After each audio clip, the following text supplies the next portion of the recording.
ஒருத்தங்களுக்கு தீர்க்க தரிசனம் வருதுன்னா அந்த தீர்க்க தரிசனம் ஜனங்களை தேவனுக்கு நேராய் நடத்தக்கூடியதா இருக்கணும். அந்த தீர்க்க தரிசனம் கர்த்தருடைய வசனத்திலிருந்து வரக்கூடியதா இருக்கணும். அதை விட்டுட்டு நான் இப்படி பார்க்கறேன் அப்படி பார்க்கறேன். சில பேர் ஜெபம் பண்ணும்போது நான் பார்க்கறேன் ஒரு ஆள் உங்க வாழ்க்கையில குறுக்கிடுறாரு, நான் பார்க்கறேன் ஒருத்தர் ஒரு பைய தூக்கிட்டு வராரு உங்க வீட்டுக்கு, நான் பார்க்கறேன் உங்க வீட்டுல ஏதோ ஒரு பகுதி எரியுது, அதெல்லாம் தீர்க்க தரிசனம் இல்ல. ஆக யாராவது உங்க கிட்ட நான் இப்படி பார்த்தேன் அப்படி பார்த்தேன்னாங்கன்னா உடனே உங்களுக்கு கூப்பிட்டு சொல்லுங்க, முதல்ல உன் வாழ்க்கையை பத்தி உனக்கு தெரியுமான்னு கேளுங்க, உனக்கு என்ன நடக்க போதுன்னு தெரியுமான்னு கேளுங்க. ரெண்டாவது கொஸ்டின் என்ன சொல்லும், உங்களோட பேசுற ஆண்டவர் எனக்கூடயும் பேசுவாரு. இந்த சொல்றதுக்கு தைரியம் இல்லாத ஆள் தான் அப்படியா அப்படியா ஓ அப்படிம்பாங்க.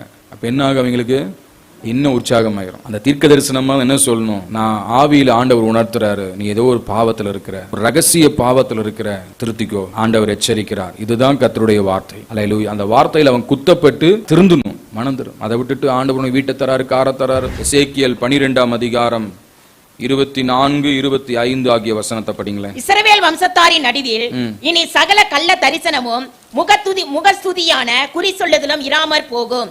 நான் கர்த்தர், நான் சொல்லுவேன், நான் சொல்லும் வார்த்தை நிறைவேறும். இனி தாமதியாதே. கலக வீட்டாரே, உங்கள் நாட்களிலே நான் வார்த்தையை சொல்லுவேன், அதை நிறைவேறவும் பண்ணுவேன் என்று கர்த்தராகிய ஆண்டவர் உரைக்கிறார் என்று சொல் என்றார். ஆமென். அல்லேலூயா.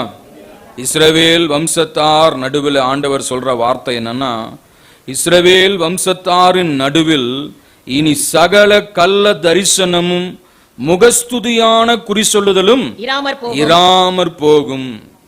குறி சொல்றதும் எப்படியா, முகஸ்துதியான குறி சொல்லுதல். ஆட்களுக்கு தகுந்தாற் போல முகத்தை பார்த்து தீர்க்க தரிசனம் சொல்றது, முகத்தை பார்த்து குறி சொல்றது, அதெல்லாம் ஒரு கெட்ட ஆவி. ஆமென். ஒருத்தங்களுக்கு தீர்க்க தரிசனம் வருதுன்னா அந்த தீர்க்க தரிசனம் ஜனங்களை தேவனுக்கு நேராய் நடத்தக்கூடியதா இருக்கணும். அந்த தீர்க்க தரிசனம் கர்த்தருடைய வசனத்திலிருந்து வரக்கூடியதா இருக்கணும். அதை விட்டுட்டு நான் இப்படி பார்க்கறேன் அப்படி பார்க்கறேன். சில பேர் ஜெபம் பண்ணும்போது நான் பார்க்கறேன் ஒரு ஆள் உங்க வாழ்க்கையில குறுக்கிடுறாரு, நான் பார்க்கறேன் ஒருத்தர் ஒரு பைய தூக்கிட்டு வராரு உங்க வீட்டுக்கு, நான் பார்க்கறேன் உங்க வீட்டுல ஏதோ ஒரு பகுதி எரியுது, அதெல்லாம் தீர்க்க தரிசனம் இல்ல. ஆமென். அந்த தீர்க்க தரிசனமா என்ன சொல்லணும், நான் ஆவியில ஆண்டவர் உணர்த்துறாரு, நீ ஏதோ ஒரு பாவத்தில் இருக்கிற, ஒரு ரகசிய பாவத்தில் இருக்கிற, திருத்திக்கோ, ஆண்டவர் எச்சரிக்கிறார். இதுதான் கர்த்தருடைய வார்த்தை. அல்லேலூயா. அந்த வார்த்தையில அவன் குத்தப்பட்டு திருந்தணும், மனம் திரும்பும். அதை விட்டுட்டு ஆண்டவர் வீட்டை தராரு, கார தராரு, மனைவி தராரு, குழந்தை தராரு. ஒரு ஐயா சொன்னாராம், ஒரு மாசமா இருக்கிற அம்மாவுக்கு ஜெபம் பண்ணி, கண்டிப்பா கர்த்தர் உங்களுக்கு ஆண் குழந்தை தான் கொடுப்பார் அப்படின்னு. குழந்தை பிறந்துச்சு, பெண் குழந்தையா போச்சு. தீர்க்க தரிசனம் என்னாச்சு, பொய் ஆயிடுச்சு. அதனால ஜெபம் பண்ணும்போது எப்படி, ஆண்டவரே நல்ல பிரசவத்தை தாங்க, நல்ல குழந்தையை தாங்க, அவர்கள் விரும்புகிற குழந்தையை தாங்க, அது ஆணோ பெண்ணோ. அப்படி ஜெபம் பண்ணிட்டு போயிட்டா பிரச்சனையே இல்லை. ஆமென். ஆக இப்படி நம்ம சொல்ல அப்படின்னா இவருக்கு வரம் இல்லை, என்ன இல்லை, வரம் இல்லை, வல்லமை இல்லை அப்படின்னு சொல்லிடுவாங்க. சொன்னா சொல்லிட்டு போட்டுமே. ஆமென். அல்லேலூயா. ஆக பொய்யான தரிசனங்களை இங்க என்ன வாசிக்கிறோம், இனி இஸ்ரவேல் வம்சத்தாரின் நடுவில் இனி சகல கள்ள தரிசனமும் முகஸ்துதியான குறி சொல்லுதலும் இராமல் போகும். ஆமென். இனி இருக்காதுன்றார். ஆக யாராவது உங்ககிட்ட நான் இப்படி பார்த்தேன் அப்படி பார்த்தேன்னாங்கன்னா உடனே உங்களுக்கு கூப்பிட்டு சொல்லுங்க, முதல்ல உன் வாழ்க்கையை பத்தி உனக்கு தெரியுமான்னு கேளுங்க, உனக்கு என்ன நடக்க போகுதுன்னு தெரியுமான்னு கேளுங்க. ஆமென். ரெண்டாவது கொஸ்டின் என்ன சொல்லும், உங்களோட பேசுற ஆண்டவர் எனக்கூடயும் பேசுவாரு. ஆமென். இந்த சொல்றதுக்கு தைரியம் இல்லாத ஆள் தான் அப்படியா அப்படியா ஓ அப்படிம்பாங்க. அப்ப என்ன ஆகும், அவங்களுக்கு இன்னும் உற்சாகமாயிரும். Price the Lord. ஒரு ஆள் தீர்க்கதரிசின்னு போயிருக்கார் ஒரு வீட்டுக்கு. அந்த வீட்டில் போய் ஜெபம் பண்ணும்போது அவங்க சொல்லி, ஐயா இங்க மாடு காணாம போச்சு, அந்த மாட்டை கண்டுபிடிச்சு கொடுங்கன்னு. இவரு ஜெபம் பண்ணி, உங்க மாட்டுக்கு 2 கொம்பு தானே அப்படின்னாராம், உங்க மாடு அசை போடும் தானே அப்படின்னாராம், உங்க மாட்டுக்கு மூக்குக்கும் வாய்க்கும் கழுத்துல கயிறு போட்டிருக்கீங்க தானேன்னாராம். ஆமாய்யா ஆமாய்யா ஆமாய்யா, அந்த மாடு அங்க இருக்குது அப்படின்னாராம். எந்த மாட்டுக்கு 2 கொம்பு இல்லாம ஒரு கொம்புல இருக்கு? எந்த மாடு அசை போடாம இருக்கு? எந்த மாட்டு கயிறு கட்டாம வச்சு? எல்லா மாடு கயிறு கட்டி தான் இருக்கு. புரியுதா உங்களுக்கு? இந்த மாதிரி சொல்ற ஆட்கள்லாம் இருக்கிறாங்க. ஜாக்கிரதை. வசனத்தை படிச்சு தெளிவா இருந்தா யாரும் என்ன செய்ய முடியாது, ஏமாத்த முடியாது. ஆக ஆண்டவர் சொல்றார், முகஸ்துதியான குறி. ஆளை பார்த்து ஆளுக்கு தகுந்த மாதிரி சொல்றது. பாருங்க வசனம், இதை படிக்கும் பொழுது சிரிப்பா வருது.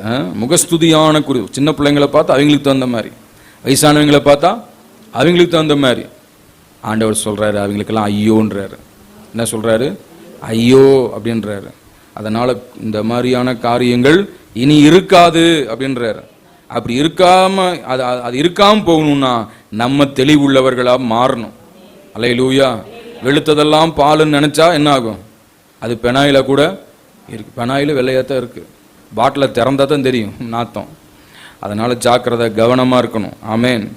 அடுத்த சொல்றாரு, நான் கர்த்தர், நான் சொல்லுவேன், நான் சொல்லும் வார்த்தை நிறைவேறும். அல்லேலூயா. ஆண்டவர் குறித்த காலத்துக்கு தரிசனம் வைக்கப்பட்டிருக்கிறது. உன் வாழ்க்கை இப்படியே போயிட்டு இருக்காது. உன் வாழ்க்கைக்கு ஒரு மாற்றம் உண்டு. அந்த தரிசனம் என்ன செய்யும்? கண்டிப்பாக நிறைவேறும். ஆண்டவரை சார்ந்து நம்பி இருக்கும் பொழுது எல்லா பிரச்சனைகளுக்கும் ஒரு தீர்வை வச்சு ஆண்டவர் என்ன செய்ய போறார்? திரும்பவும் உயிர்ப்பிக்க போறார். திரும்பவும் சந்தோஷத்தை கொடுக்க போகிறார். திரும்பவும் மகிழ்ச்சியை கொடுக்க போகிறார். அல்லேலூயா. ஆகவேதான் அந்த ஆபகுக் சொல்றாரு, கடைசி அதிகாரம் 3ஆம் அதிகாரம் லாஸ்ட்ல இருந்து 3வது வசனம் படிங்க.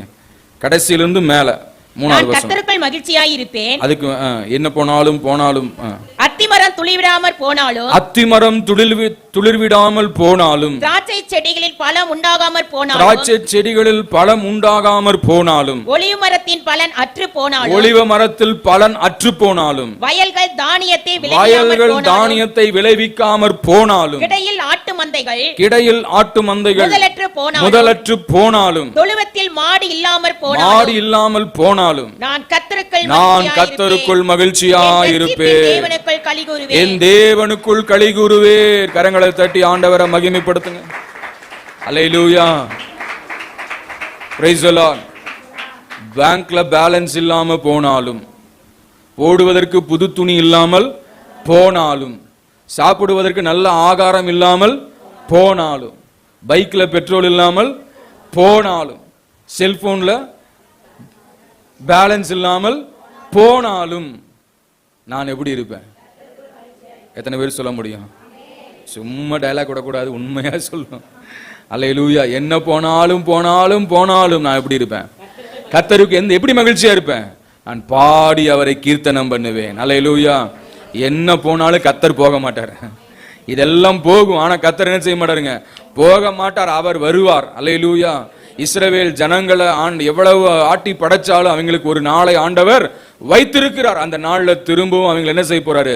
ஸ்தாபிக்க போகிறார். அதைத்தான் சொல்றாரு, காலம் வரும் பொழுது, குறித்த காலம் வரும் பொழுது கண்டிப்பாக தரிசனம் நிறைவேறியே தீரும்.